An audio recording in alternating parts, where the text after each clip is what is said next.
Selamat siang, perkenalkan saya Ida Ayu Purmabesari. Hari ini saya akan menjelaskan peta konsep filsafat pendidikan klasik. Jadi garis besarnya meliputi pendidikan klasik tidak sekedar mentransfer informasi saja, melainkan membentuk manusia yang utuh, yang bernalar jernih, berkarakter, dan mampu berkontribusi pada kebaikan bersama. Jadi pertama untuk tujuan. Di sini sudah disebutkan dalam peta konsep ini, tujuan pendidikan klasik adalah membentuk manusia utuh. Artinya kita tidak bisa berhenti pada capaian kognitif saja, tetapi menumbuhkan bagaimana cara berpikir yang benar, cara berpikir yang bijaksana, sehingga di sini ada kebajikan dalam bertindak dan kesadaran sosial. Tujuan ini lalu menuntun kita ke fondasi konseptualnya. Jadi ada 5 pilar yang saling terkait untuk fondasinya sendiri. Yang pertama itu adalah antropologi. Jadi antropologi ini memandang manusia itu makhluk yang rasional sekaligus bermoral. Kemudian epistemologi. Jadi pengetahuan yang kita ciptakan, yang diperoleh itu harus dapat dipertanggungjawabkan. Kemudian ontologi. Jadi ontologi itu menganggap bahwa realita itu harus bisa dipahami. Jadi realita itu ada pola sebab akibat. Kemudian ada aksiologi, di mana orientasinya pada kebajikan dan integritas.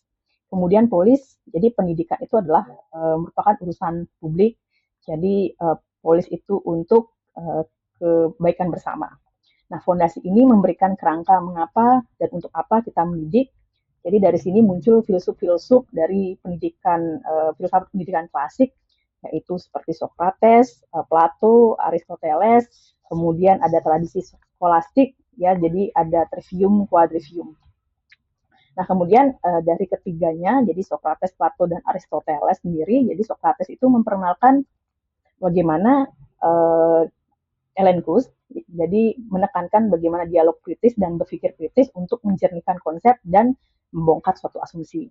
Kemudian Plato, ya Plato di sini menekankan terhadap paideia. Paideia itu adalah bagaimana pendidikan sebagai perjalanan jiwa dari opini menuju kebenaran.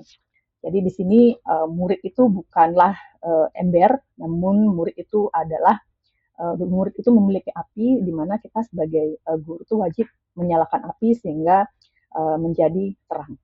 Kemudian Aristoteles itu menambahkan aspek di mana aspek ini yaitu kebajikan.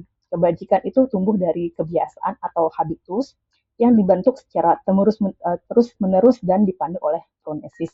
Jadi pronesis adalah kearifan praktis untuk memilah mana yang baik, mana yang buruk. Kemudian dilanjutkan dengan tradisi skolastik, perangkum adanya trivium quadrivium. Jadi trivium itu memuat gramatika, jadi kejernihan bahasa, logika, penalaran dan juga argumentasi, serta retorika. Ini adalah komunikasi etis yang bertanggung jawab. Kemudian kalau untuk quadriviumnya sendiri adalah aritmatika, geometri, musik, astronomi, kemudian di sini quadrivium melatih literasi kuantitatif dan juga kepekaan terhadap pola harmoni dan keteraturan. Nah, keempat, dari tokoh-tokoh tadi dan dari prinsip tadi muncullah 3 prinsip yang lahir dari tokoh dan juga fondasinya. Yang pertama, trivium. Trivium ini sebagai alat pikir dan komunikasi. Kita melatih murid mendefinisikan dengan presisi, kemudian melatih murid agar bernalar dengan kritis dan menyampaikan pendapatnya dengan jujur. Kemudian habitus dan pronesis, jadi ini sebagai inti karakter, bagaimana kebajikan itu dibentuk oleh latihan kecil yang konsisten, kemudian diarahkan oleh penilaian yang bijak, sehingga hal ini akan menjadi sesuatu yang bertahan lama. Kemudian untuk tujuan intrinsiknya sendiri, pendidikan adalah pembudayaan nalar dan watak. Ini merupakan kompas yang dimiliki oleh guru untuk menjaga kita tidak terjebak pada sekadar daftar kompetensi yang terukur.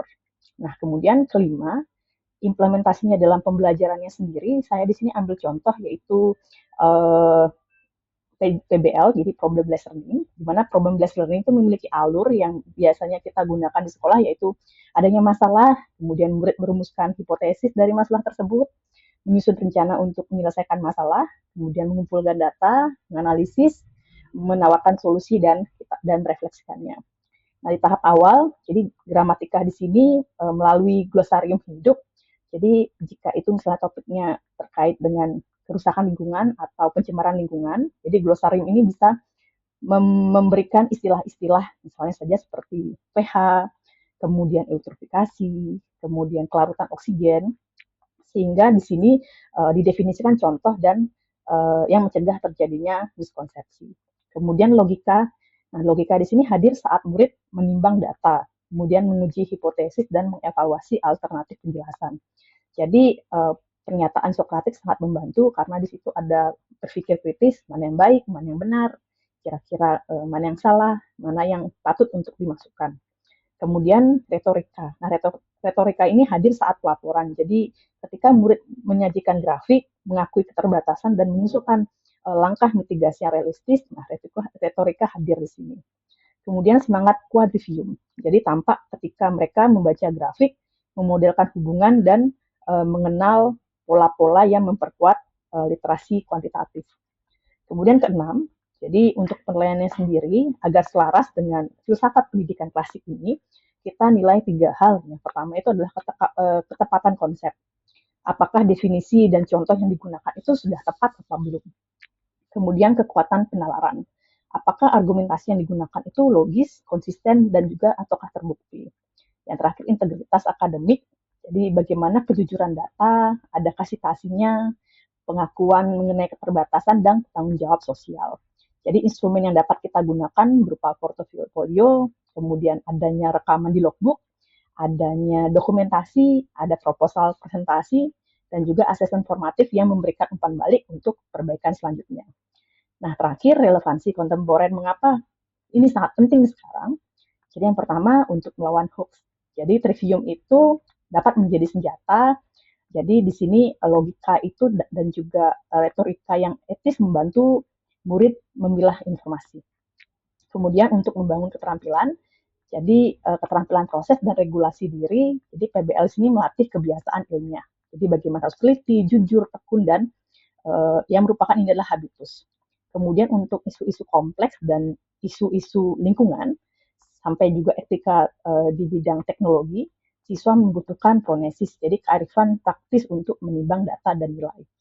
Dan juga yang tidak kalah pentingnya di era AI sekarang dan media sosial, jadi peran guru justru semakin krusial, bukan sekedar memberi jawaban, karena jawaban bisa diperoleh di AI, namun pembimbing penelaran karakter. Jadi menutup peta konsep ini, benang merahnya jelas. Pendidikan klasik memberikan kompas sebagai arah, jadi kemudian nalar jenih, kemudian karakter yang terlatih dan tanggung jawab pada kebenaran serta kebaikan bersama. Dengan kompas ini, kita tidak hanya menyiapkan murid untuk lulus ujian, tetapi menyiapkan manusia yang mampu berpikir, memilih dan bertindak dengan bijak di dunia yang semakin kompleks. Mungkin itu yang dapat saya sampaikan. Akhir kata saya ucapkan terima kasih.